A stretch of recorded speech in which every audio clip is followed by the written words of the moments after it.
Pernah dengar orang cakap rumah leasehold ni nanti kerajaan akan ambil balik?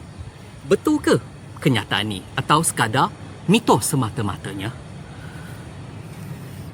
Ini hakikatnya, kediaman jenis freehold mahupun leasehold, kedua-dua kerajaan boleh ambil balik. Ya, walaupun freehold.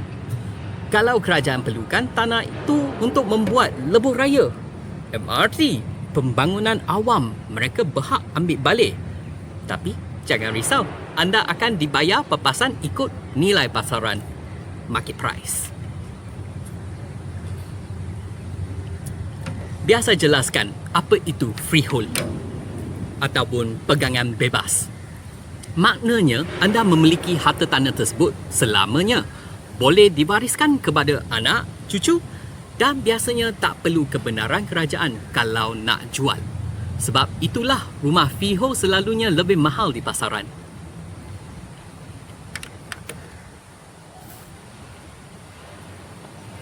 Sekarang kita tengok leasehold ataupun pegangan pajakan. Tang ni ramai yang keliru. Anda tak memiliki tanah tu selamanya. Anda sebenarnya menyewa dari kerajaan. Biasanya untuk tempoh 99 tahun. Contohnya begini. Kalau pajakan bermula tahun 2010 dan anda beli pada tahun 2020, baki tempoh yang tinggal untuk anda hanyalah 89 tahun.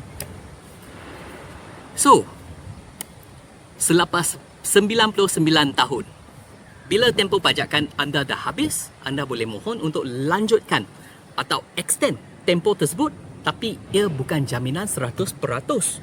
Mungkin akan fail. Kalau tak disambung, barulah tanah itu akan dikembalikan kepada kerajaan.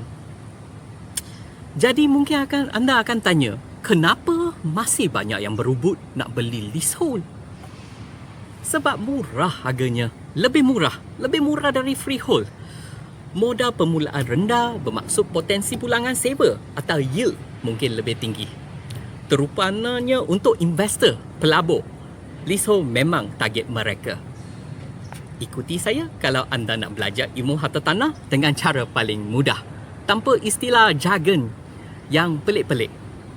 My name is James.